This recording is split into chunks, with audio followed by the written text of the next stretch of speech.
সম্মানিত দর্শক শ্রোতা, আসসালামু আলাইকুম। আপনারা জানেন বিডি জনমত 24 প্রতিদিন বাংলাদেশের জাতীয় দৈনিকগুলো থেকে তার প্রধান প্রধান শিরোনামগুলি আপনাদেরকে পাঠ করে শোনান। এরপরে নির্বাচিত দু একটি খবর থেকে পর্যালোচনা করা হয়।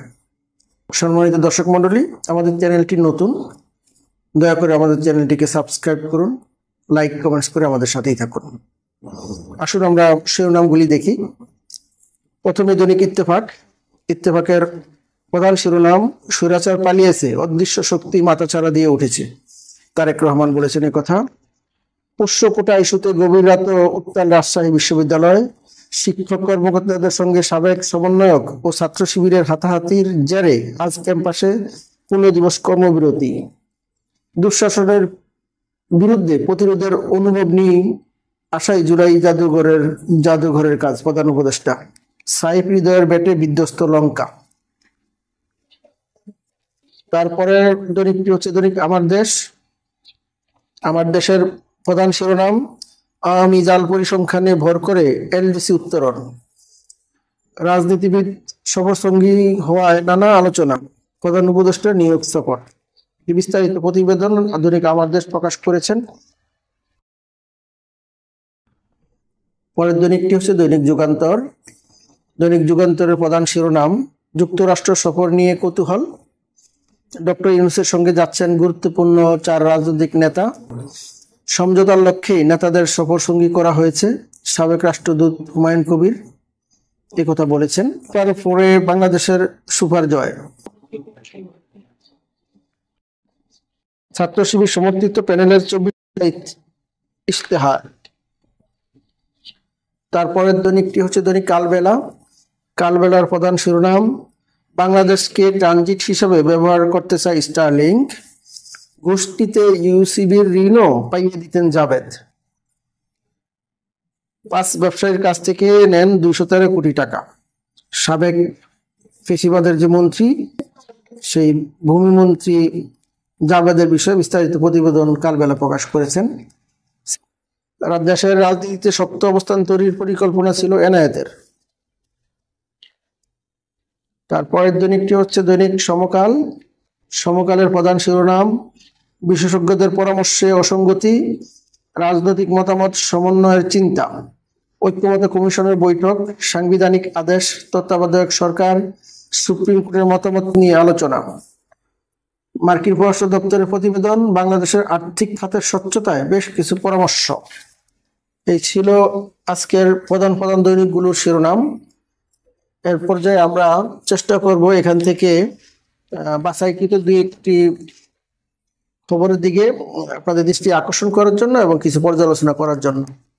বাংলাদেশের সবচেয়ে প্রাচীন দৈনিক এবং খুব প্রভাবশালী দৈনিক ইত্তেফাক বিশেষ একটি খবর তারা ছেপেছেন। পোষ্য কোটা ইস্যুতে গভীর রাতে উত্তাল রাজশাহী বিশ্ববিদ্যালয়। শিক্ষক কর্মকর্তাদের সঙ্গে সাবেক সমন্বয়ক ও ছাত্র শিবিরের হাতাহাতির জেরে আজ ক্যাম্পাসে 15 দিবস কর্মবিরতি। ভাবতে অবাক লাগে, প্রায় 1 বছরের উপরে ফেসিবাদ পালিয়ে গিয়েছে। ফেসিবাদের আমলে ফেসিবাদকে তাড়াতে যে রাতের বেলাতে কৌশলগত কারণে ছাত্রীরা ক্যাম্পাসে নেমে আসতো, সেখানে তো ফেসিবাদ পালিয়ে যাওয়ার পরেও আসলে এখন প্রতিপক্ষটাকে রাজনীতিতে দাবি থাকবে, দাবি আদায়ের বিষয় থাকবে, আন্দোলন থাকবে, সংগ্রাম থাকবে। এটি গণতান্ত্রিক অধিকার, একটি সমর্থনযোগ্য। সেটা আমরা কি দেখছি, গত কিছুদিন পূর্বে আপনারা দেখেছেন যে ঢাকা বিশ্ববিদ্যালয়ের নির্বাচনের পরবর্তী যখন রেজাল্ট দেওয়া হচ্ছিল, ঢাকা ইউনিভার্সিটির ভিসির যে হল রুম, সেখানে বসে ছাত্র দলের ঢাকা ইউনিভার্সিটির যে সভাপতি, তিনি টেবিল চাপড়ে কথা বলছিলেন। যদিও সাথে সাথে ছাত্র দলের সভাপতি তাকে নিবৃত্ত করেছেন, শাসন করেছেন, কিন্তু এটা কোনোভাবে কাম্য নয়, এটা আমরা সমর্থন করিনি, এটা সমর্থনযোগ্য নয়। কিন্তু যারা এখন এলিট শ্রেণী, তারাও বক্তব্য দিতে গিয়ে পক্ষপাতিত্ব করছেন। তাদের উচিত যে সোজাসুজি সত্যকে সত্য বলা, মিথ্যাকে মিথ্যা বলা, সাদা কালোর পার্থক্য তাদের মুখ থেকে দেখতে চায় জনগণ। কিন্তু দুর্ভাগ্যবশত সেই জিনিসটি না হওয়াতে আজকে রাজশাহী ইউনিভার্সিটিতে পোষ্য কোটা ইস্যুটি, সেটি বিবেচ্য বিষয় যে পোষ্য কোটা ইস্যু থাকা উচিত নয়। পোষ্য কোটা ইস্যু বা কোনো কোটা সেভাবে অন্যের মেধাকে বাধাগ্রস্ত করে এরকম কোনো কোটায় থাকা উচিত না। কিন্তু সেইটাকে কেন্দ্র করে শিক্ষককে যেভাবে লাঞ্ছিত করা হয়েছে আপনারা গণমাধ্যমে দেখেছেন, ইত্তেফাকের বিষয়টি তুলে আনা হয়েছে। যদি অনেক গণমাধ্যম আজকে আমরা দেখলাম যে সেটাকে ইত্তেফাক যেভাবে বলতে চেয়েছে, অনেকেই সেখানে ছাত্র শিক্ষকদের মধ্যে হাতাহাতি বলতে চেয়েছে। এই যে গণমাধ্যমের যে টুটি চেপে ধরা অথবা এক ধরনের সেলফ সেন্সরশিপের মধ্যে চলে যাওয়া, এটা আগে ছিল, এখন কেন হচ্ছে? কেন স্পষ্ট করে বলা যাচ্ছে না যে ছাত্র শিবির রাজশাহীতে যে আক্রমণটা করেছে এটা নিন্দনীয়? সালাউদ্দিন আম্মার নামে একজন ছাত্র, যে কিনা সোশ্যাল মিডিয়াতে তার সাক্ষাৎকার আছে, সে গর্ব করে সে ছাত্র শিবিরের পরিচয় দিয়েছেন, সে তামিল মিল্লাতে ছাত্র ছিলেন।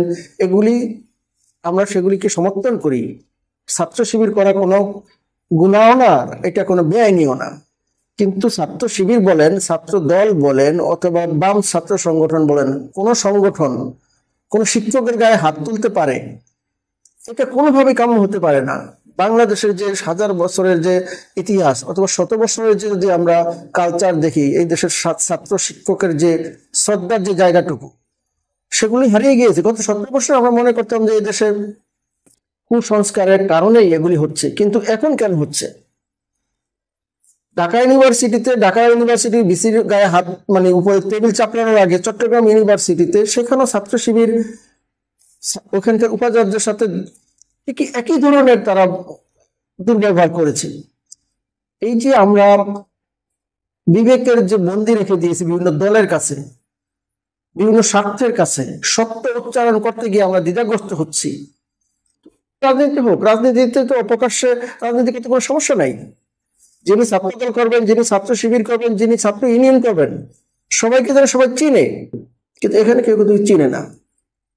অ্যালার্মিং বিষয় হচ্ছে রাতে অন্ধকারে একটা শ্রেণী আক্রমণে যাচ্ছে, অন্য পুরা শ্রেণীটা পিছনে থেকে যাচ্ছে। এটা কোনো যুদ্ধক্ষেত্র না তো। বাংলাদেশ কি কোনো যুদ্ধ লেগেছে?